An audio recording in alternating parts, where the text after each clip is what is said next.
दोस्तों, एक छोटे से गांव जिसका नाम संभलपुर है, यहाँ एक महिला रहती थी। उनका नाम सुमन था और वह लगभग 35 साल की थी। वह स्कूल में पढ़ाया करती थी। दोस्तों, उनका जीवन बहुत ही साधारण था। 4 साल पहले उनका पति किसी एक्सीडेंट के कारण मृत्यु हो गई थी। दोस्तों, जिसकी एक बेटी सुनीता के साथ रहने लगी।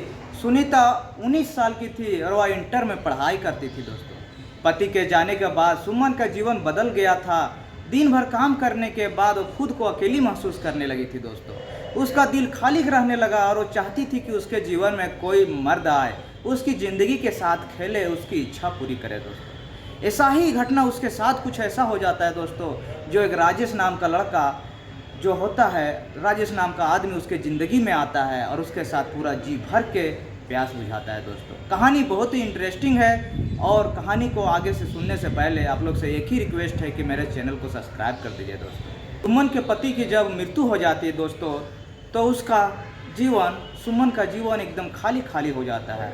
वह अकेले घर में रहा करती थी और उसका जीवन एकदम अधूरा सा हो गया था। दोस्तों, ऐसे हाल में तड़प रही थी। वो भी चाहती थी कि उसके जीवन में कोई मर्द आए, उसकी प्यास बुझा दे। जो राजेश होता है वह 45 साल का था। देखने में हट्टा कट्ठा और नौजवान जैसा लगता था। दोस्तों, एक दिन सुमन उसको बाजार में मिली। उसने कहने लगा कि तुम भी अकेले हो और मैं भी अकेली हूँ, क्यों ना हम दोनों एक दूसरे के साथ अपना अकेलापन बांट लें।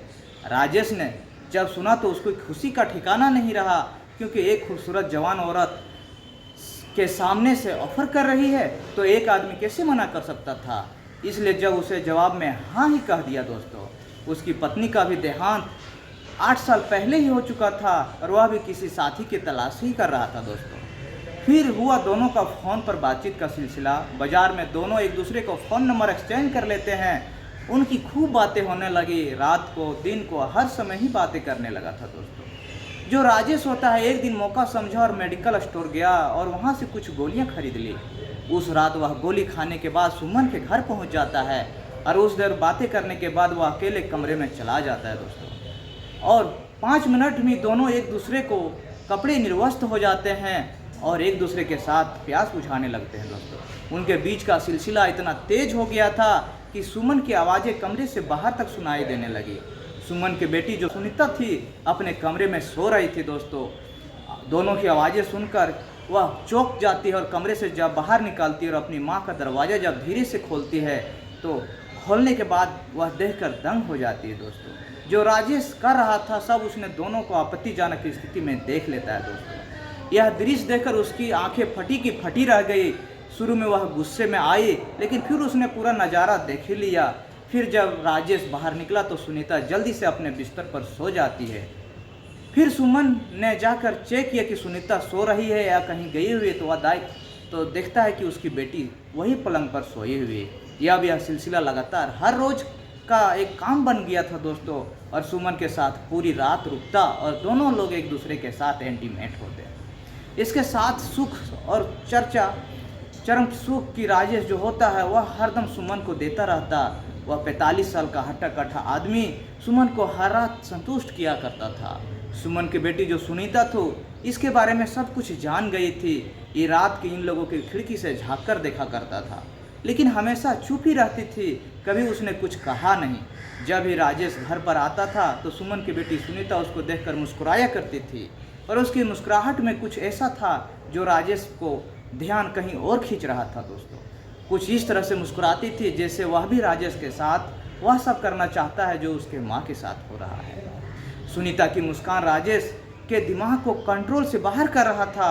अब वह सुमन की बेटी सुनीता के साथ सोने का भी तैयारी का प्लानिंग करने लगता है। दोस्तों, वह जानता था कि वह अगर सुमन की बेटी सुनीता के साथ कहेगा तो वह उसकी बात मान जाएगी, क्योंकि उसको देखने का तरीका और मुस्कुराने का तरीका कुछ ऐसा ही हो रहा था। दोस्तों, लड़की की आंखों में हमेशा इशारा दे रही थी। एक दिन जब सुमन स्कूल गई हुई थी तब राजेश सुनीता के पास आया और मौका देखकर उसने खाने को कुछ चीज़ें दी, उससे बातें करनी शुरू कर दी।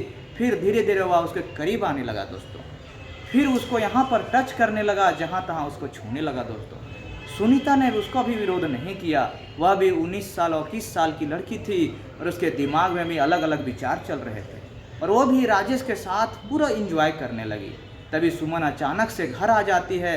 वह स्कूल से जब घर आती तो दोनों को अलग अलग होकर करीब करीब में बैठे थे। जब उसने देखा कि राजेश सुनीता के साथ इतना करीब में बैठा है तो वह गुस्से में लाल हो गई और उसने पूछा कि तुम्हें पता था कि मैं घर नहीं हूँ, फिर तुम यहाँ क्या कर रहे हो। राजेश वहाँ बैठकर बात की और उसने बात करने के बाद चला जाता है दोस्तों। और रात में जब सुमन को फ़ोन आया तो राजेश शक्तिवर्धक गोली खाकर उसके घर पहुंचा और रात में सुमन को संतुष्ट करने लगा दोस्तों। लेकिन आज उसका मन कुछ उखड़ा उखड़ा सा था, अंदर ही अंदर काफ़ी बेचैनी सा था दोस्तों, क्योंकि जब उसकी नज़र सुमन की बेटी सुनीता पर पड़ी थी, जो कि देखने में काफ़ी खूबसूरत थी। फिर किसी तरह धीरे धीरे 4 से 5 दिन का समय बीत जाता है और फिर जैसे ही राजेश मौका मिलता है, वह देखता है कि सुमन घर पर नहीं है तो वह उसके घर पर पहुंच जाता है दोस्तों। फिर सुनीता के साथ छेड़छाड़ करना शुरू कर देता है, उसको यहाँ वहाँ टच करने लगता है दोस्तों। सुनीता भी उसको विरोध नहीं करती है बल्कि उसका साथ देने लगती है। यह स्थिति ऐसा हो चुका कि यह दोनों लोग गलत कार्य करने की स्थिति में दरिंदगियाँ कर देता है दोस्तों। इत्तेफाक से सुमन फिर से घर आ जाती है और अपनी बेटी और राजेश को एक साथ आपत्ति स्थिति में देखकर आग बबूला हो जाती है। फिर वह राजेश को गालियाँ देने शुरू कर देता है और मारना भी शुरू कर देता है। गुस्से में उसके साथ मारपीट शुरू कर देता है दोस्तों और कहती कि हम दोनों का रिश्ता गलत तरीके से चल रहा है, वह एक अलग बात है, लेकिन मेरी बेटी का गलत नज़र डालकर तुमने अच्छा नहीं किया है। तुम अपनी हद में रहो, तुम्हें अपने घर आने देती हूँ तो इसका मतलब ये नहीं कि तुम जो मर्जी सो करो। यह बात अच्छी तरह से समझ लो, हम दोनों का जो कुछ है सिर्फ वो हम दोनों के बीच है। इसके अलावा अगर तुमने कुछ भी सोचा तो तुम्हारे लिए अच्छा नहीं होगा। सुमन यह उसके डांट फटकार करती है, वह उसे कुछ सारी गालियां देकर भगा देती है दोस्तों। इन दोनों को स्थिति में देखकर सुमन समझ चुकी थी कि इनको अकेला राजेश ही जिम्मेदार नहीं है, कहीं न कहीं उनकी बेटी भी सुनीता जिम्मेदार है। वह जानती कि आज कल नहीं तो कल राजेश उनकी बेटी के साथ ऐसा ही कुछ जरूर करेगा। उसकी बेटी भी उसका साथ देती, इसलिए वह ऐसा प्लान बनाती है जिसे सुनकर आप भी हैरान हो जाएंगे। अगर आप अभी तक वीडियो में बन रहे हैं दोस्तों तो एक लाइक कर दीजिए, एक हौसला बढ़ता है। इधर सुमन की बेटी सुनीता अंदर ही अंदर यह चाहती थी कि राजेश उसके साथ दरिंदगी काज करे, लेकिन उसके माँ के आने के कारण उसके साथ उसका प्लानिंग फेल हो जाता है। फिर अगली रात को सुमन राजेश को फ़ोन करती है और उसे कहती कि मुंह से जो गुस्से में तुम्हारे लिए गलत निकला उसे माफ़ कर दो, मैं तुमसे माफ़ी मांगता हूँ और तुम मेरे घर आ जाओ, मेरे तुमसे मिलने का बहुत मन कर रहा है। जैसे तुम पहले मेरे साथ जोरदार तरीके से सोते थे, बस उसी प्रकार से आज फिर बनाओ। यह सुनकर राजेश बहुत खुश हो जाता है और जल्दी से वह मेडिकल स्टोर जाके वही दवाइयाँ लेकर आता है और फिर उसका घर चला जाता है दोस्तों। फिर धीरे से सुमन के घर पहुँच जाता है। सुमन अगले प्लान के अनुसार उसे कमरे में ले जाता है। राजेश दवाइयाँ खा चुका था इसलिए उसके अंदर बेचैनी हो रही थी। फिर वह आज सुमन के साथ अब अच्छी तरीके से प्लान बनाया था दोस्तों। सुमन भी उसका भरपूर साथ दे रही थी और इस सब दृश्य को सुनीता खिड़की से झांक कर देख रही थी, अभी अपनी आंखों से देख रही थी। इधर कमरे में यह गंदा खेल चल रहा था, यह देखकर सुनीता भी बेचैन हो रही थी। और जब वह 45 साल का आदमी थक जाता है तो वहीं बेड पर लेट जाता है दोस्तों, और जब सो जाता है तो सुमन धीरे से दरवाज़ा खोलती है और सुनीता को अंदर बुला लेती है। और फिर सुमन अपनी साड़ी लेती है और एक फंदा लगाती है और उस फंदे को राजेश के गले में डालता है और दोनों माँ बेटी पूरी जान लगाकर फंदे को खींचते हैं और तब तक खींचती रहती है जब तक राजेश का प्राण ना निकल जाए। कुछ ही देर में राजेश मृत्यु हो जाती है और उसके बाद दोनों माँ बेटी उसकी डेड बॉडी को खींचकर घर के बाहर लाती है और उस रात के घने अंधेरे में एक सुनसान इलाके में जाकर एक गड्ढे में उसकी डेड बॉडी को फेंक दिया जाता है। फिर वहाँ से उन लोग सुबह होती है, लोग अपने अपने काम के लिए जा रहे थे, तभी उसका नज़ारा वही डेड बॉडी पर पड़ती है। वह बिना कपड़ों के मरा हुआ था। तभी एक आदमी फ़ोन कर देता है पुलिस को। फ़ोन करने के बाद पुलिस आती है, राजेश की डेड बॉडी को वो पंचानन करके पोस्टमार्टम के लिए भेज देता है दोस्तों। और यह काम पता करने में जुट जाती है कि एक 45 साल का आदमी, उसके शरीर पर कोई भी वस्त्र नहीं है, वह यहाँ तक कैसे आया होगा। तभी पुलिस ने लोगों से पूछना शुरू की तो किसी ने बताया कि उसकी पत्नी को मरे हुए काफ़ी दिन हो चुके हैं। पूछताछ करने के बाद पुलिस को यह समझ आ चुका था कहीं न कहीं यह मामला गलत संबंधों का है, लेकिन पूरा मामला खुलकर सामने आ नहीं पा रहा था। तभी अगले दिन एक आदमी थाने पहुंचता है और पुलिस से कहता है कि मैं आपको ऐसी जानकारी दूंगा जिससे राजेश के कातिलों को पता लग जाएगा। तभी पुलिस पूछा, बताओ वह क्या जानकारी है। तो उन्होंने राजेश का पड़ोसी जो होता है रहने वाला एक विधवा औरत जिसका नाम सुमन है, उसे प्रेम प्रसंग था और वह सुमन पैसे से एक टीचर है। अक्सर राजेश उसके घर आना जाना रहता था और इन दोनों के बीच गलत कार्य था। मुझे लगता है कि इस कत्ल में उसका भी हाथ हो सकता है।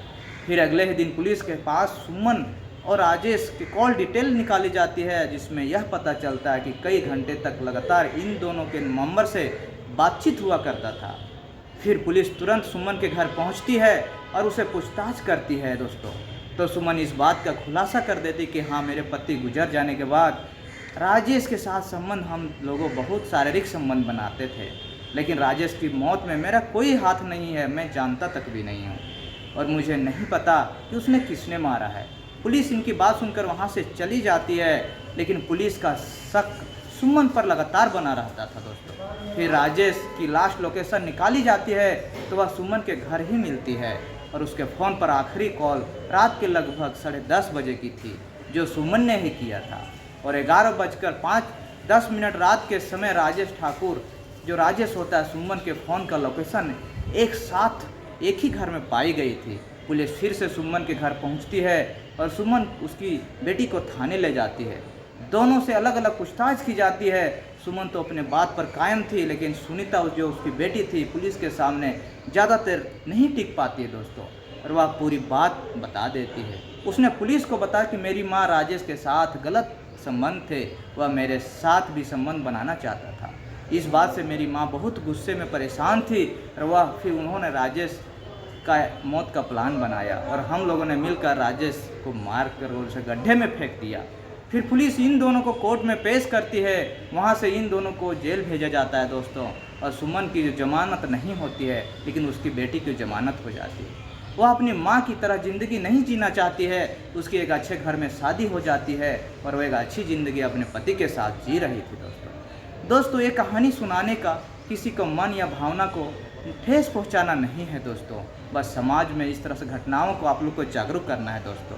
अपनी राय कमेंट क्या है ज़रूर बताइएगा दोस्तों।